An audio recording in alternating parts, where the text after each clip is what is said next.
All right. We'll go 3, 2, and 1. All right, guys. Welcome back to another episode of Persuasion by the Pint. I'm Jonathan Taylor, along with Sean McCool. Sean. Today we've got a random flight of persuasion. So yeah, we haven't done one of these in a while. So this is these are good. fun. Yeah, gives us a chance to kind of go in whatever direction we want to. We don't no guess, no nothing. Yeah. We just pick up some random things that are related to persuasion, marketing, and we'll just throw those in there. Those pesky guests, I tell you. They keep us on one track, you know. I know, right? You know, all about like them. We're typecast into their topic, and we can't deviate, and that sucks. We like to deviate. Exactly. Although we do a pretty good job of deviating with guests too. So I guess they're probably like, "What the hell are they doing? Are they taking what?" I thought I was coming on here to talk about body language, and we're getting into relationships. I'm helping them solve their problem with their wife and kids. Like, what's going on? So, well, we've got a good one today because we're going to be talking about some topics on, for one, the greatest cartoonist or the greatest marketing cartoonist in history. We're going to be talking. You've got some stuff. We're going to just talk about random stuff that is really interesting that's in the news.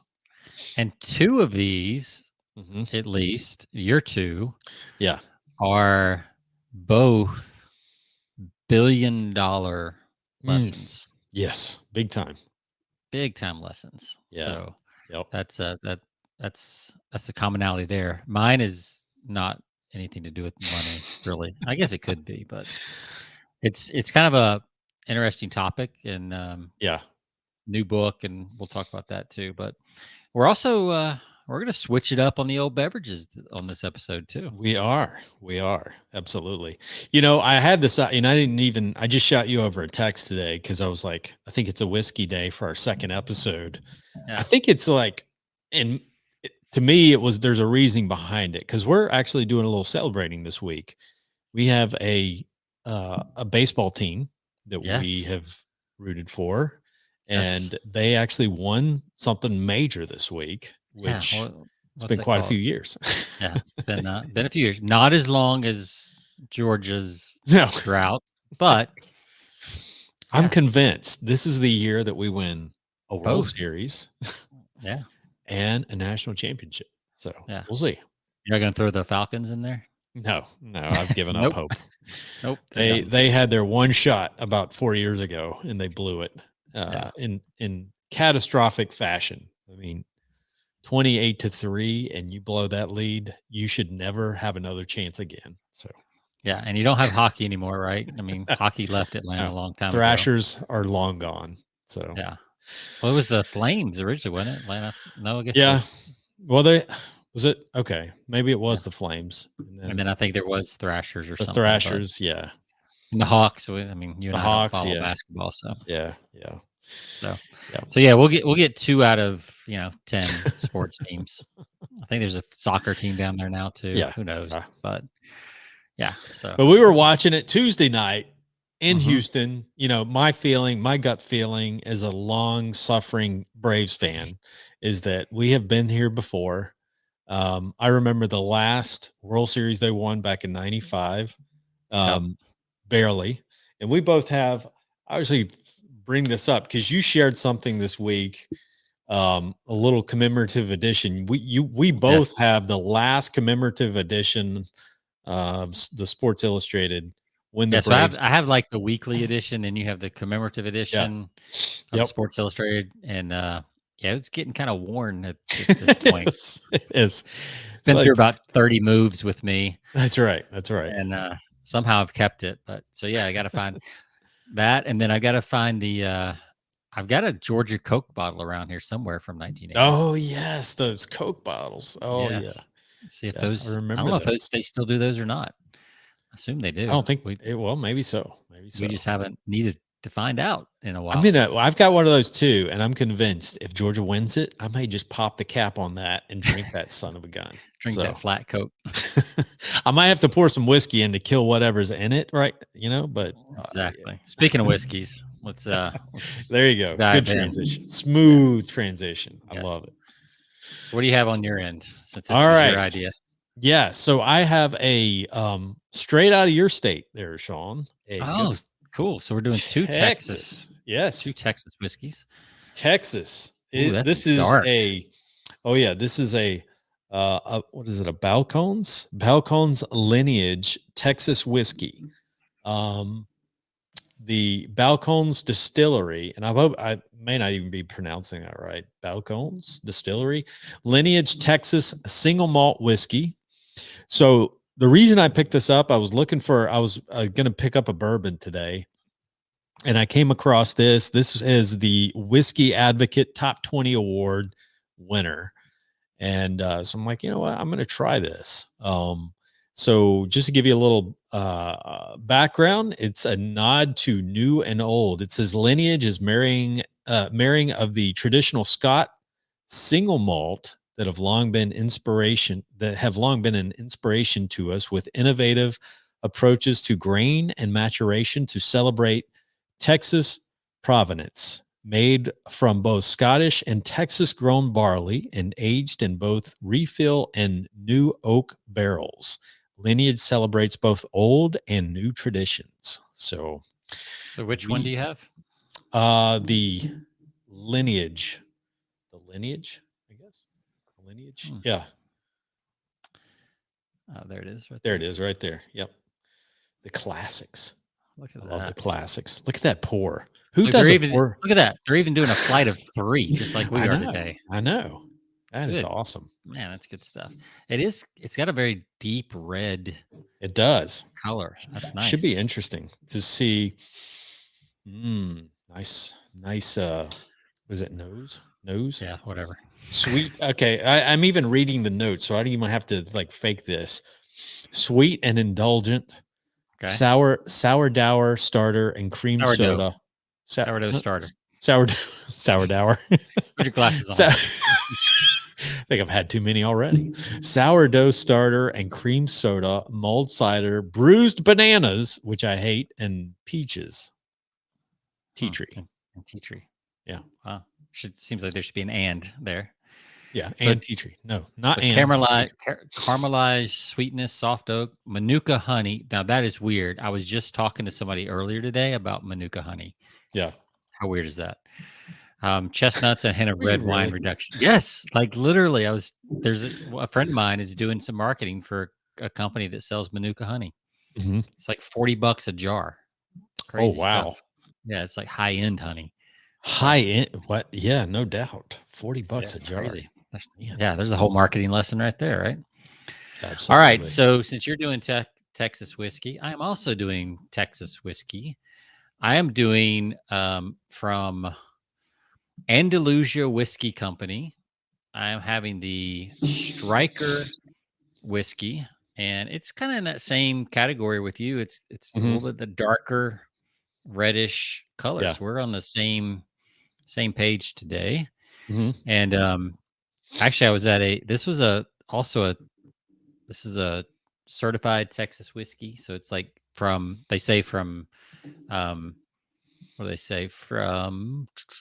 it's super smoky. I know that because obviously I've had a few out of this bottle. You think? Hold up that bottle again. Yeah. Well, it's a small bottle. Yeah, it's about half gone. Yeah. It says Striker adopts the Scottish tradition of smoking malted barley that is destined to be used in their signature Islay scotches. Rather than burning peat, however, Striker is mashed from malted barley that has been smoked in the Texas barbecue tradition with oak, mesquite, and applewoods. This is backyard barbecue whiskey at its best. So one of the things, and it'll be interesting to see if that one's that way. Yeah. Texas whiskeys tend to be very smoky. So yeah, you're right. You're right on that. The one Texas bourbon that I've had before, and I think we had it on the show. That was super smoky. Yeah. So, all right. Cheers. Cheers. My little tin cup.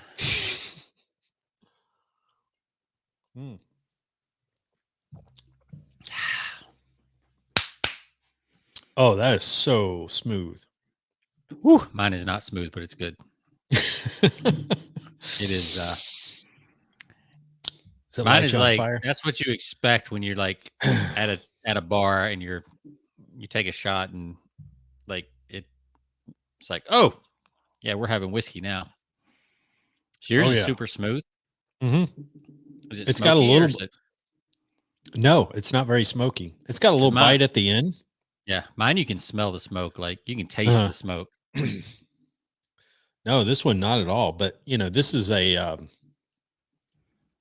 guess it's a Scotch. Is it a Scotch whiskey? You said single malt, right? So yeah, Yep. single malt whiskey. Mm-hmm. Yeah, It's good.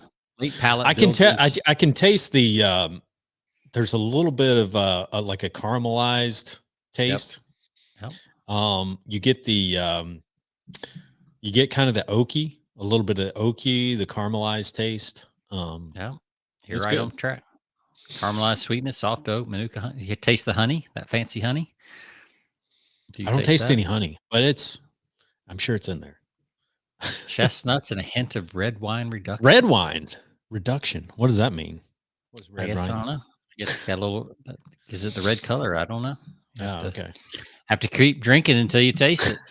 That's the way it goes. It's good. I love it. It's oh, by the way, it's 47%. 47% alcohol by volume. So mine is 58.31%. It's a little stronger. No doubt, man. Maybe that's solid. Maybe that's what I'm feeling. That's over 100 proof right there. Yeah, that'd be what 117, 116. Yeah. So, but yeah, it's really good. I'll have to send you one. All right, one more toast to the Braves, and we'll get right in.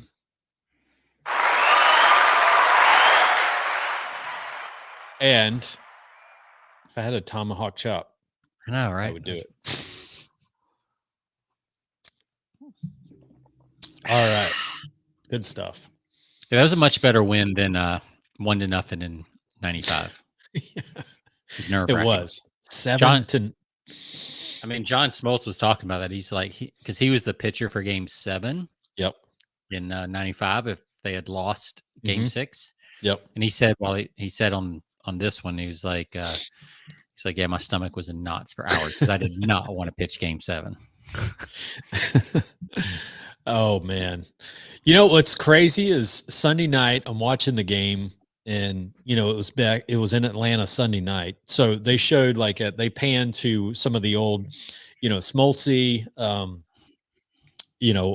of the what is it, the professor, not Tom Glavine, but Greg Maddux. Greg Maddux was the old professor. Man, that guy has aged big time. I wonder if we have. I know, it's like I texted my brother and I was like, man, the professor looks like the old professor now. Yeah. And he's like, yeah, that's the way we all go pretty much. Yeah. So, yeah, I mean, it was just, it's funny how your childhood, or I would say childhood, but the people that you've, put on this pedestal long ago, kind of athletic heroes. You look at the old, the greats in baseball, even in football. You look at Joe Montana today. You see commercials with him, and it's like, wow, man, that was the one of the greatest quarterbacks ever. And he's when they start advertising for AARP and diabetes and reverse mortgages, you're like, oh man, they've come a long way. Yeah, old Joe Namath. Yeah. Oh yeah, It's bad. Not sporting the mink coat anymore, are you, Joe? No, he's not. Although there's some good takeaways from that, but we won't get into that today. Instead of guaranteeing Super Bowls, he's guaranteeing a reverse mortgage. Reverse mortgages. No doubt. Oh man, how the mighty fall, as we all go at some point, I guess. But yeah, so we've got some fun stuff to talk about today. I sent you some stuff today on what I found was a fascinating story that I watched earlier this week. I had no idea. Like when you sent me that stuff, I was like, are you kidding me? Seriously? And then as I watched the videos you sent, I was like, Yeah, it was everywhere for a while. Exactly. Like, Exactly. yes, every card did have one of these characters in it for a Yeah, while, and, absolutely. um, so much so that they literally stopped producing because they thought it was gonna be too much. Yeah, Yeah, exactly. that's crazy. So I've always envisioned, because we've talked about Scott Adams a number of times on the show. He's written books on persuasion. He's got Mhm. his own podcast. So, he's Yeah. kind of more in the, he's still kind of relevant in the news today. And you Yep. you hear about him because he's doing something other than Dilbert, which Right. Dilbert is one of the all-time, one of the most popular comics. And he's, you know, it, it's kind of a similar example of what we're going to talk about today of how he's used that in so many facets. You see Dilbert books, Dilbert calendars that you can buy around the holidays and all the stuff. He's leveraged that into a product empire in terms of all sorts of things. But I didn't realize that this person who we're going to be discussing has surpassed him by even more. And Yeah. we're talking about Jim Davis, the creator of Garfield. Um, Garfield. yeah. So That a is cat now that we where don't do you read Garfield much I remember that I used to read it when I was a kid all the time, the comics, yeah, I but don't even know where you read comics anymore. Like, I mean, like, where are yeah. they? Yep. But, like, I mean, we'll get into some of the other products he has now, but, Mhm. yeah, back in the day, yeah, I mean, Garfield was everywhere. I Yeah. mean, I don't know when that was. Mhm. I don't remember if it was, like, 80s in high school or if it was 90s. I'm I thinking it want to must say have been, like, late 80s, early I 90s, think it like was that. I think you're right. I think it's the late 80s, early 90s. Yeah. Because I remember, you greeting cards. Garfield was on greeting cards. He was on Cartoons on everything. Saturday morning, holiday Yep. specials, like, Yep. I mean, he was He had everywhere. they did movies, everything, movies. Yeah. Um, so that was, I mean, that hit the height of popularity, and we're talking like, um, from a marketing standpoint, over $50 million, just in that name alone. Probably more than that, but Well, Jim Davis created just a complete marketing empire from that. But it was mhm, interesting, from a persuasion standpoint, why he chose the character that he did. And maybe we'll post a link to the videos, but he mhm, started out, Garfield wasn't the first character that he tried to do a cartoon series on. It was like he right. did one that was on an insect Yes. back in the 70s, and it was a gnat. He's trying to do A Bug's Life before it was cool, But yeah, right? exactly. It did not Yes, work. it did not work. And so finally, he kind of was hitting on this for years at a local newspaper. That I guess he was publishing this cartoon, really not getting anywhere, not a whole lot of traction with it. And somebody gave him or somebody just basically told him up front is like, no one, bugs are not just, I mean, no one relates to a bug. You got it. Relatability. Yeah, it's all about relatability. And Yep. so he finally squashed that cartoon, and literally squashed it. The way he ended that cartoon series is the main character in the cartoon. He had somebody literally step on the character and That's squash awesome. him. And that's how he ended it. That's awesome. I love that. So he ended that series abruptly with a squash. I mean, And like, there's a lesson even right there, like, not to take yourself so seriously. that's right. That's right. No, he could have ended that a lot of ways, but, like, you know what? It's dead. Let's just how do most bugs die, I guess? I don't know, or some bugs die? Get stepped Yeah, on. that's right. They get stepped on. So, Yeah. so he thought that was the best way to just kind of cut it, end it immediately. The main character gets stepped on, and that's it. So, so he tried to decide, which direction to go. And people like dogs, but he kind of reasoned that a cat is relatable. A lot of Mhm. people own cats, but cats have personalities a little bit different than dogs. We think of dogs, they're loyal. Yes. They, we love them. They're loyal to us. They come up, it's they're with us no matter what. Cats have their own personality where they are kind of off to themselves a lot of times, and they're, and we can relate. Some people can relate to those, that personality of having their own kind of personality on the side, not being really totally mushy. You don't have to be nice about it. Cats are jerks. I mean, let's Cats just are be sure. Okay, yeah, there you go. But I think we can put our own personality on cats probably more than dogs sometimes, because we think, yeah, I'm like that. I'm like that. That I mean, yeah, that I would say we're probably more like cats than dogs, because dogs are just they love you, they're forgiving, they're always that's happy to right. see you. I mean, That's yeah, we're right. definitely No more matter like what. cats. So, which So goes he back chose. to the relatability, right? Yeah, that's right. That's right. And that's what, somebody gave him advice. It says you got to pick a character. And this is a great lesson in anything that you're doing, is anything has to be relatable to your audience. And I think that that's a lot of the success that Scott Adams had with Dilbert, Mhm. in his cartoon, was that a lot of his characters are relatable. People can Yeah, relate to everyday, the stupidity of office politics, of yeah. upper management that is really, has their head up their rear end so much of the time. Yeah, I think if somebody created a Dilbert version, Hmm. uh, that was a work from home, that could work today, right? Absolutely, I think it would. I Because think it that would came crush it. along in the cubicle era, Hmm. and it's just lasted because obviously there's still plenty of people. But now that there's Yep. been this huge shift to work at home, somebody needs to come out with a Oh work yeah. from home cartoon Yeah. Dilbert-ish character, Right. right? Yep. I mean, we'd be laying around, sitting around in the sweatpants all day, like Oh be a yeah. cross between Dilbert and Garfield, I guess, Yep. probably. Yep.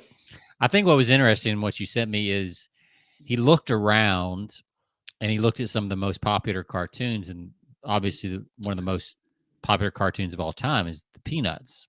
Hmm. But Yep. he made he noticed what was most successful about that, or what was most marketable about that, Yep. was Snoopy. Like there Yeah. was licensing for Snoopy, but not for Charlie Brown. Right. Even though Yeah. Charlie Brown's the main character, Hmm. Snoopy is the one that gets licensing deals. Yep. Maybe a little Every bit with time. Woodstock, Hmm. but it's not, none of the characters get that much street cred as far as marketing and Yeah. licensing and all that stuff, right? Right. Snoopy had his own cartoon with the Red Bear, and it's like, Hmm. he's the star, he's the real star of the show. Sure. So he was like, well, that's a dog, so let me do a cat. Yeah. It can be that simple sometimes when we're looking for Uh, ideas. yeah. Absolutely. No, I mean, that's a great point, is that, Charlie Brown, star of the show, Yeah. but yet. And he could have tried to build out like an entire, Mhm. gang of people with Garfield, Yeah. and yeah, you have Odie and you have whoever Yeah. the master is. I can't remember his name. Yeah. John. John. Yeah. Yeah. So there's really only 3 characters for the most part, Yep. instead of 10 like you have with the Peanuts or whatever it Sure. is. Right. So that's a smart move. You draw less, make the Mhm. same amount of money, but Yeah. he particularly picked something like this because he wanted to do more than just cartoons from day one. Yeah. Exactly. That's a Yeah. huge lesson. Yeah. He was thinking long term, from a relatability standpoint, the marketing cash from having a cat, right? Mhm. And, obviously people love cats, love their pets. And so that was a big, big factor in that. And it's kind of interesting if you watch, and we'll post a link to, the video on the show page, but kind of the evolution of Garfield, how he started out, I guess when he started out in the 70s, and, completely looks different than he does today. Yeah. But the storylines, one of the things that I took away from it is, like, a lot of his cartoons aren't necessarily super funny. You don't ever read a Garfield um, comic and come away just laughing. I think Mhm. it's just like there's a cynicism about the cat, but I think it's more of a cynicism or relatability, that he's saying what a lot of people are thinking sometimes in Right. everyday life. So Yeah, and because he's a cat, he yeah, can get away with he whatever he gets wants away to with say. it. He It's like gets away. it's like I've got Like a you, client that I'm working with now, right? and they have a dog who sometimes shows up, Hmm. and actually the company's half named after the dog. Yeah, And I was like, why are you not using the dog more? Like you yeah, can say anything you want with the dog. The Right. dog can get away with anything, Anything. Yep. political, Yeah. whatever. Now Garfield, he intentionally stayed away from politics. He did. Yep. But the fact is, when you have a character like that, especially something that's loved by a lot of people, they can get away with so much more Hmm. than a human character could. Yeah. Yeah, and I think that's a key because there's been a lot of famous cartoons out there. You think of like Doonesbury, which you Mhm. mentioned. I got the Trudeau. I think that was Yep. Gary Trudeau.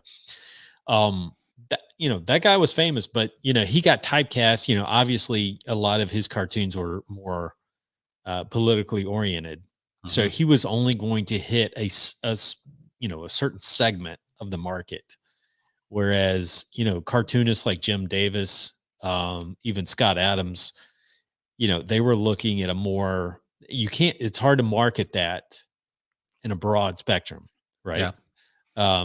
But something that everyone can relate to, it kind of goes against and it's actually kind of falls into what, one of your topics for today's show is like, the book that you're going to talk about. So Yeah. yeah, Yeah. it's a nice That's a nice segue. Should we just go there?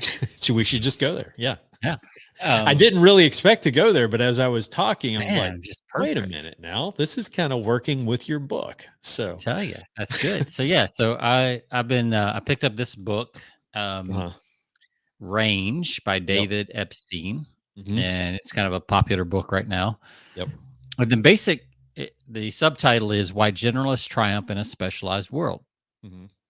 which I love because I consider myself a generalist and I've been fighting this specialist thing for a long time.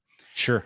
And this, especially in the world, Jonathan, that we're in with Yeah. marketing, and Hmm. you got to have a niche of a sub niche of a sub niche of a niche within a niche. Like, Right. it's getting crazy, like how niched you're supposed to be to do marketing and all this other stuff. Absolutely. Yeah.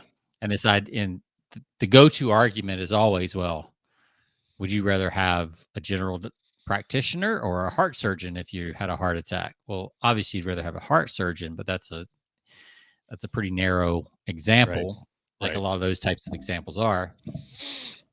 But what the book basically says, it kind of debunks the 10,000, not so much the 10,000 hours. He does Hmm. talk about that, Right. but the thing that he starts with in the book is Tiger Woods versus Roger Federer. So Mm. both are elite Yeah. athletes. Right. Tiger Woods, though, starts at 6 months old, starts carrying a putter around the house. By 3, he's winning 10 and under tournaments, like all the way through, his life. Yeah. So he's like the poster boy for like early specialization and lots of effort in that one discipline to Hmm. become great. Yeah. Roger Federer, on the other hand, even though his mom was a tennis coach, they never pushed him into tennis. He played pretty much every sport there was and Sure. didn't get serious about tennis until well into his teens, Yeah. and then became really good at it. That's awesome. And what they found when this guy started like really pulling apart the research, that's actually more common. The Federer model is actually much more common for Mm. elites, for elite level athletes, musicians, business people, that they have a diverse background than it is that they have a very specific track. Yep. Absolutely. Another example he gave was that CEOs who were a part of startups at age 50 are far more successful than CEOs that are 30 that have been in the Mm. same field all that time and doing a startup. Yeah. And as 50-year-olds, you and I really like that stat. Yeah, we do. We do. Well, it makes me think of a lot. I mean, we could go after example after example of, entrepreneurs who have done so many different things Yeah. and, late in their careers have launched successful businesses, and it had a lot to do with their experience. Right. Right. And it's the variety of experience that allows them to see connections that specialists can't Yeah. see. And That's right. that's the big thing is as the world gets more and more specialized and people Mhm. get entrenched in their lane, you Yeah. see this a lot with engineers Yep. Oh, all the time. where they're super knowledgeable about one very narrow thing, Mm. but then they can't relate to anything outside of that. Right. Um, Yep. but they're super good, they're needed, you Yep. know. But as the world gets more specialized, there's a need, and this Mhm. guy's argument is that actually generalists are going to be more needed as we move forward, Yeah. um, in order to be able to see things and the Mhm. connections and to see pitfalls Yeah. that the specialists are not going to be able to see. Absolutely. So yeah, so the way And that that relates back to Garfield was that it's much more general. Like the yeah, stuff he it talked is. about is very general. Mhm. Um, and I'm reminded of a quote too that that which is most personal is most general. Mhm. Yeah, So everyday life. yeah, Right.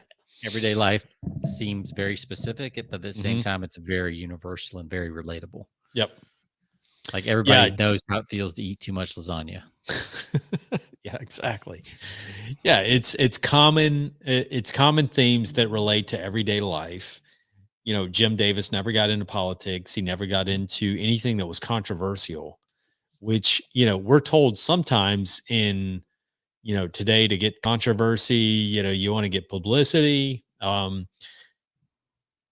Two ways to go, right? So Yeah.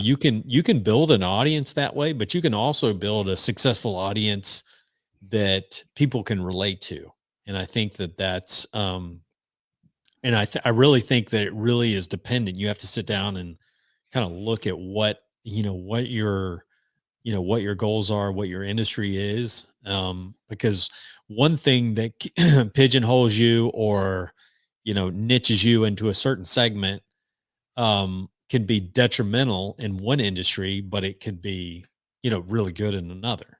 We talk about, media. If you're going into media, if you want to be a media celebrity or have a podcast or do something like that, you probably should be a little bit controversy or Hmm. controversial. So, Yep. that gets listeners, that attracts people. But, I think, it really depends. You have to examine, generalists can do really well in certain other areas like cartoons. People, I think when people look at cartoonists or people read comic strips, I don't think they go there to read things that are segmented to one controversy or one political segment or some certain demographic. They want to you know read something that's very relatable to everyday life.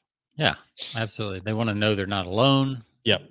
and that they're not crazy for Yeah. thinking these thoughts Right. Right. and that kind of stuff. Yep.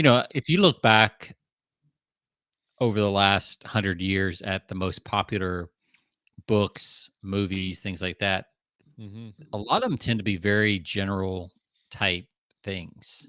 Hmm. Especially a lot of the top nonfiction books, they they cover very wide topics. So I've always had this, as a marketer, niching and doing marketing campaigns Hmm. versus, I see that side of it, but at the same time, some of the biggest companies in the world, some of the most successful best-selling books in the world are they serve a lot of people. I mean, the Yeah. biggest companies in the world, Amazon, Hmm. you know, it has everything, Yeah. literally, like Right. everything. But they didn't to be fair, and for those listening that are yelling back at the podcast, like, yes, they started with just books, Yeah. right? But it was books about everything. Sure. But they did start with just books, so they could Yep. really market that, and then they grew Mm. from there. Um, so I don't, it's that it's this. I think today we're really torn, like it's this or that. Mhm. We see that in politics, we see it all over the place. And the fact is, and Bill Maher's been talking a lot about this on his show, is he's been ranting. He's like, you can hold two different ideas in your brain at the same time and then both be right, Absolutely. Yeah. or not both be wrong. Yeah. Like, you can have this and this, and Mhm. even if they oppose, they can both still be true. Right. And I think that's what a lot of marketers tend to forget because we get so focused in on we Oh have to yeah, niche and specialize and everything else. And the fact is, there's room for both, it is. and there's a need for both. Well, I remember years ago, and I've told this story time and time again, but it's like, you can wear yourself out niching Hmm. because if you drill too deep, you can really segment yourself so much that your audience is super specific, but then you're kind of worried that, like, okay, there's only so many people in this audience, and so you're looking at, wait, okay, I need to niche this message into this industry or this industry, right? Hmm. So Yeah. because you're always concerned, like, I need to have a backup industry too. So I want to have this, I want to niche in this industry, in this industry, in this industry. And I used to do that from a marketing perspective, and so I would go into this niche, obviously I've told you in the past, niching into the veterinarian niche, a niche that I didn't know a whole lot about, Yeah. which was dumb. That was like a dumb play on mine, but I bought into the whole, going super specific. And I looked at it, I looked at that niche and that demographic from, purely from a, you know, opportunity standpoint, nothing else, right? I Right. didn't know anything about it. And I made quite a bit of money from it, but at the end of the day, it was like I had no interest in it whatsoever. And I felt, it's almost feeling like too, in some aspects, you feel like you're not believable and you're kind of, I wouldn't say a fraud, but you're not as believable when you niche yourself into a segment that you're not as familiar with, right? Yeah, and I'd even argue that just as humans, we're pretty varied creatures. I mean, Yeah, we like. right. I mean, you just look at the shows or the movies you watch. Yeah, Mhm. you might lean more towards a certain category, drama or Yeah, action, right. mystery, whatever. But you probably like a lot of different things, a lot of different types of shows. You might watch a sitcom in one Yep. setting, and then a drama in another, Mhm. and then you go out and run a Spartan race, and then you do Yep. I mean, that's being human. And I Right. think that's what's um you don't want to be I've got a working theory right now that Mhm. with algorithms and with how what we're seeing with what really works with ads, which is lot with longer copy, that Mhm. the Facebook and YouTube and things like that are looking at the copy to find the people to niche. I believe that we've almost come to this place where the marketer Mhm. themselves is the niche. Yeah. So you are the niche. Right. Yeah. Your beliefs, your things that you believe, the way you believe them, the sum of things you believe Mhm. is attractive to a group of people. Sure. And Yeah. if you just stand on what you believe and what excites you, what interests you, Mhm. whatever weird combination that is, because of algorithms and because of reach that we have now that we've never had before, Sure. you are the niche. Yeah. And all with all your idiosyncrasies and Mhm. strangeness, and there's going to be a group of people that relate Yeah, because to you it. have a passion for it. I think you have Right. enthusiasm for that niche, and it Instead of shows. going after the data, Right. And that you're was my just problem. Yeah, yeah, you're going after what you think is a moneymaker, but you have no interest in, and people can see through that every time. yeah, And so you've got to pick, you've got to knit if you're going to niche. And what always heard Brandon Bouchard, because I went to one of his boot camps, years back, where he says, niching, everybody wants to niche. He's like, but take your message from a broad standpoint and just, it's easy to take your message from a broad standpoint and really, target other industries in the same, I guess, you don't have to create, platforms in each industry. You just, right. you create, your broad spectrum, who you are, your personality, and then you can market to those, to those industries, to those niche markets, but you don't have to change or, change your platform every time to fit, those industries. And that's what I did. And you can wear yourself out. You can, tire yourself out completely trying to do that, which I did. I burned myself out trying to do so many niches. I mean, And Brendan's a great example. He started out, yep, he was teaching people how to be experts, and now he teaches personal yeah, development habits personal, yeah, and, exactly. so he basically shifted from marketing to personal development Right. and motivation and things like that. But Hmm. there's even other examples of I'm thinking of one guy right now, his YouTube channel is just all over the place. Yeah. But he's got a very specific style that no matter what he's talking about, he's got the same energy, the same Sure. interest. Right. You know, he can go from talking about nutrition stuff to talking about Bitcoin to talking about whatever, Yeah. dating, Right. and you follow him because of it's his personality. I mean, this Yeah. is why we follow, a lot of celebrities and talk show Right. hosts, and Yeah. even though they cover the gamut Hmm. on stuff. And I think that's more and more it's I think the market is going personality driven. Well, yeah. Joe Rogan is a Yeah. great example because he He talks covers a about gamut. everything. Yeah. Everything. Everything under the sun is like Joe Rogan. But Yeah. And he's he's a built. comedian Yeah, outside of his absolutely. podcast Yep. and all these other things that he does outside, commentator for UFC, a Hmm. stand-up comedian, Hmm. a podcaster that, like you said, covers everything you could think Yeah. of, Right. from politics to nutrition to, Hmm. I mean, he just did an interview with Jewel that was like 4 hours long. That Sure. was Yeah. amazing. Yeah. Like, yeah, it's just all over the place. But what people are buying, even though Mhm. most of his stuff is free, Yeah. what people are buying about him is the way he asks questions, the way he interacts with his Mhm. guests, and you know, he's just kind of got every guy, every man. Again, going back to relatable, he's kind of like a Garfield, like he's Yeah. relatable. Yeah. Very He much. asks the questions that we would want to ask the guest. Yep. You know, he notices things in his comedy that we are like, oh yeah, I've Yep. noticed that, and No doubt. he just put it together better. Yep. So what's our third topic? Since I don't have All a right. smooth segue, Lastly, I don't okay. have Yeah. So this actually kind of fits within our topic of range a little okay. bit. So Sean, we were talking earlier. So I'm traveling up into Clarksville, Tennessee, which is right above Mhm. Nashville yesterday.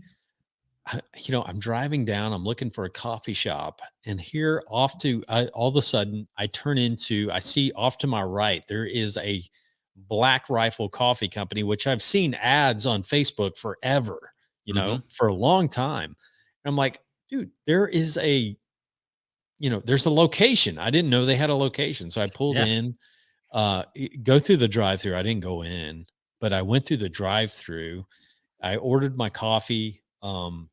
And then as I pull up, they're advertising the magazine, which is Coffee or Die, which I love. And so I told the barista at the drive-through window, I said, "So what's the magazine?" I was asking her questions about the magazine. What's that about?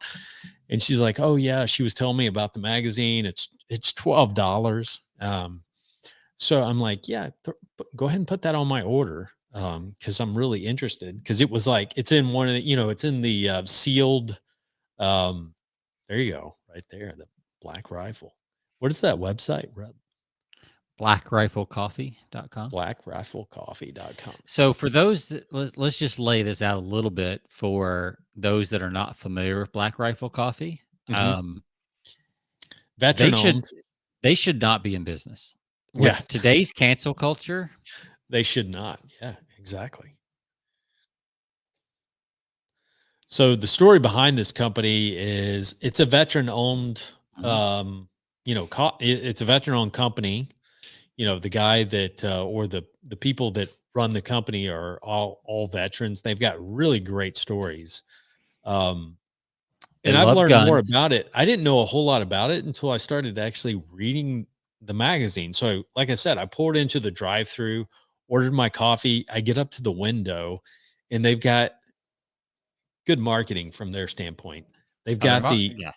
they've got the magazine sitting at the drive-through window, and it's in the plastic wrap, so you can't really access it. And so I'm like, okay, do you have a copy of that? Because I'm really interested. And she's like, yeah, it's $12. It's got the sign on there. So I was like, just add that to my order. And I'm going through the magazine. The stories are fantastic. I mean, they've got really good writers on that. They have some really good stories. I'm going to give you an example here because I spent some time on this bad boy. Well, while you're doing that real quick, so like for people that aren't familiar, obviously it's Black Rifle Coffee. In the military, your rifle is black, right? So that's part of it. That's right. But most of their coffee so some of their coffee names, so Just Black Coffee Roast, it's just a basic dark roast, but on the packaging it has a M16, M15, whatever, Yes. AR-15. Yes. Depending, but yeah. They've got, Freedom Fuel coffee. They've got Coffee or Die coffee rounds. They actually call their little cups for like your Keurig. They call them rounds instead of cups. So it's very like gun oriented. Yep. And if you go on their Instagram page, there's more guns than there is coffee. Like it's just guys and girls shooting guns. Which is brilliant from a marketing standpoint. There might be like a little coffee out in the background. Sure. All wearing, flag shirts, Punisher shirts, like all this kind of stuff. So, gunship coffee, like everything is very military, very kind of alpha feeling. Which shouldn't work today, right? I mean, with the cancel culture and with anti-gun culture and all that. That's right. Although it's brilliant from one standpoint, you cannot whatever you can't cancel that's like an area that you don't tread on. It's like you don't try to cancel the military. Well, that's what we think, but there's definitely people that they want to. I'm sure they try to get rid of police. They'll probably military's next. Yeah, but you saw what happened Tuesday. I mean, yes, stuff backfires, man, big time. Exactly. But yeah, it's just one of those. They took a stand in a certain direction, and again, it's based on kind of what we were talking about before. It's what they like, what they're passionate about. They didn't go look for a niche of, I wonder if there's a niche of coffee drinkers that also like guns and like to shoot things. Yeah. They're like, we like guns, we like coffee. Let's start a coffee brand. And exactly. I mean, that's the difference. Yep. One of the founders is, he's former, he's a Ranger, Green Beret. He just talks about, his experience. Really cool. If you go to the website, you can see the video.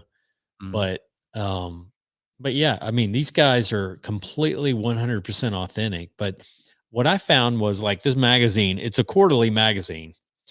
But what they're doing throughout the magazine, to me, it's brilliant. It's actually really smart on their part. It's good articles, and they're even talking to, they even say, hey, submit an article to us and we'll run it. Right. So it's a win-win. They're talking to people out there, if you have ideas for an article that we can include on our quarterly magazine, hey, shoot it to us and we'll include it. That gives you publicity. It gives, obviously us content, but at the same time, they're having articles throughout their magazine that brand and market their coffee, right? Because obviously it's working hand in hand. So I think it's smart on their part, because we see publications that come out, and the struggle of any publication is that you're always seeking advertising. Well, these guys are actually publishing the magazine, but they're using their own product as one of the main advertisers in the magazine. Smart. Yes. That's a good strategy. And they've got some good, like I said, it's some of the articles in here are fantastic. They've got they'll mix in military articles with articles called, here's one called the Caffeinated Life, how leadership at BRCC shifted from government service to veteran service. And it's there's always a subtle, within the article, a subtle reference to, coffee, and they've got ads throughout it. So I think they're doing a really cool job of really branding themselves throughout their own publication. and using that to, I mean, here's an article called the Taiwan Report, How America Narrowly Avoided Nuclear War in 1958. Like, I didn't even know that. I didn't know we were, I mean, I knew that we had the Cuban Missile Crisis, but I didn't know about this thing with, in 1958, which was like a little bit earlier than the Cuban Missile Crisis. So really cool stuff. A lot of good content in there. But the key takeaway is that they're using, obviously they're promoting their own brand within content that they put out from a quarterly, and it's really well done. I mean, the magazine's super nice. I mean, it's like, it doesn't feel like like skimpy, a skimpy magazine. It's pretty hefty. It makes me feel like one of those, what is it, the Millionaire Blueprints that I used to read years ago. Yeah. Well, what's, for those that, again, that don't know or keep up with Black Rifle Company, you may think that, oh, well, that's cute. They got their little following. They've got their people. Yeah. So they got 1 million people on Instagram. Yep. Oh yeah. And they just went public at a valuation of $1.7 billion. Oh wow. In a commoditized market, right? I mean, coffee, let's face it. I mean, coffee is literally a commodity on the commodity exchange. Right. Right. I mean, so they've gone from nothing and, to building this business around their own identity. And it's now evaluated at $1.7 billion. Wow. 1.7 billion. Yeah, it's crazy. Yep. And I just looked up, not counting active duty, but there are 19 million U.S. veterans in this country. So that alone is a pretty nice base, and that's kind of who they're targeting. But that's a pretty, going back to our earlier thing, that's a pretty broad niche. It's not a niche within a niche within a niche. That's just veterans. Yeah, exactly. So, right. And they obviously reach beyond that too. A lot of people who didn't go in the military, but like guns and things like that. Oh, sure. Are customers as well. Yeah.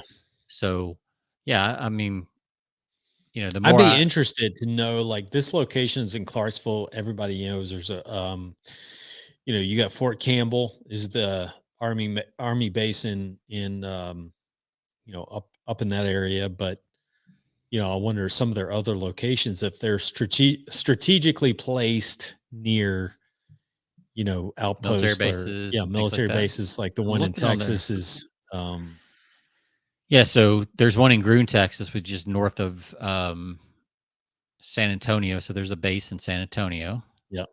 I'm not sure where else they are. I don't actually see like a location thing on their website. I don't think they have a lot of stores. I think that's a kind of a new thing. Right. And that'll be interesting to see if they try to roll that out on a more substantial basis.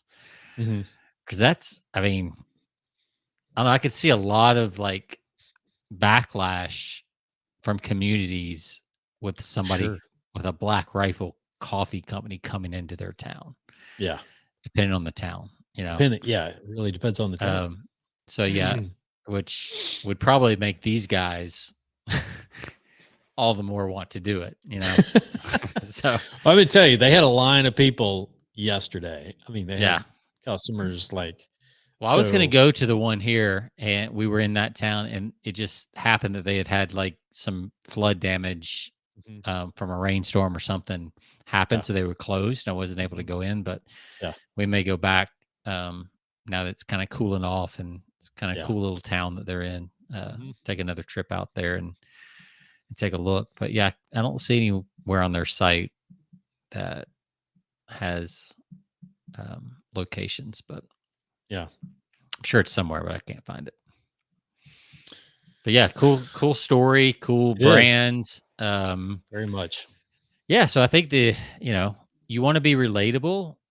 The theme of this show, I think you want to be relatable, but at the same time, you want to be yourself, and just do what you want to do, man. Right. I think we're at a time where, because of reach and because of algorithms, you can do your own thing. Yeah, and I think that's if you go to their website, You can listen to some of their stories, and Mhm. that's first and foremost. I think the people have a passion. They have a story, a background story. Obviously, it's authentic. All these guys are prior military, but one of the primary founders, he talks about his story. Why he went in the military, why he went into he went to Ranger School, and just share some of the experience from that, and why they created this brand. So Yep. I think that's more important than seeking a niche and trying to make money. Like we were saying earlier, trying to make money off of a niche is really not the way to go. It's identifying who you are and really just being authentic about that, and then obviously the following will come. People are Yeah. attracted to people that have a passion and have a vision for that Yes. company, I think, today. So Yep. For sure. People are looking for people that mhm. are excited about life. I Yep, mean, we've known no that for doubt. years in sales, right? Yep, Zig Ziglar said sales is just a transfer of enthusiasm. enthusiasm every time. Yep, So if you're absolutely. enthusiastic about your stuff, then Yep, other people will follow for sure. bingo. So yeah, check out so their site. They've actually got a couple sites. It looks like there's Black Rifle Coffee Company, and then there's coffeeordie.com as Mhm. well.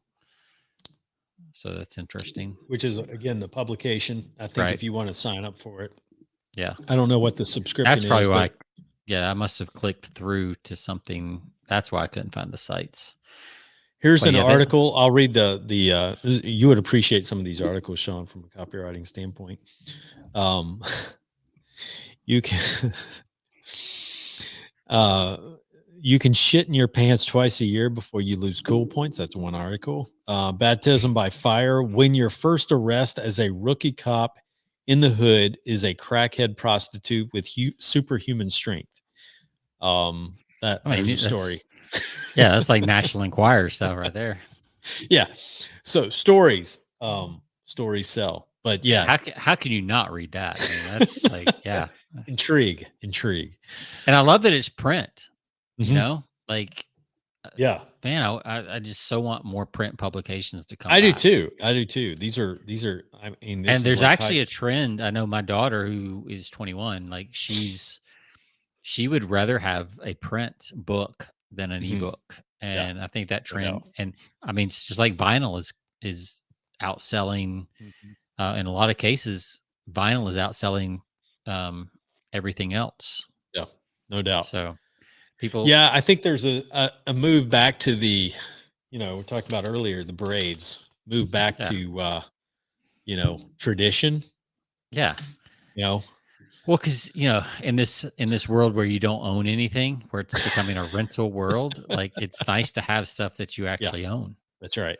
Um, Exactly. No yeah, I doubt. was, yeah. So, all right, well, yeah. If you want to check out Black Rifle Coffee, there's that. We'll put some links to the Garfield videos in the show Mhm. notes as well. Um, Definitely. and then the book that we talked about is Range by Mhm. David Epstein. Yeah. It's a pretty good read, but I mean, you could. I mean, I'm going to be honest with the book review here. Like, you could read the intro and the conclusion and kind of get the whole, Yeah. the first chapter and get the whole thing. I think he even has a TED talk that he did on it. Yeah. Um, it's like a lot of books today. There's a lot You of can. examples if you want to really get into that, but the premise is pretty simple. Yeah. So Well, the first one that you shared with Tiger Woods and yeah, I mean that's what he built the whole book on was that yeah, example. yeah. Yeah, that's a great one. That's a great one. Yeah. So, So if you read beyond that, it's just extra yeah. examples, Mhm. which are interesting. I mean, he gets into military and some other areas that he did research, but Sure. depends on how deep you want to go. Me, I like all that stuff, but some Yeah. people just want to know the guts of it. So yeah. All Absolutely. right. Well, good stuff. Good Yeah. flight. Yep. Good flight today. And as always, you can find us Persuasion by thepike.com. You can find us on all of your podcast platforms, Stitcher Radio, iHeart, Spotify. And if you have questions, you can reach out to us over at Persuasion by the Pint at gmail.com. We love your questions. And as always, take care. Have a great week. Sean, we'll see you next time. See ya.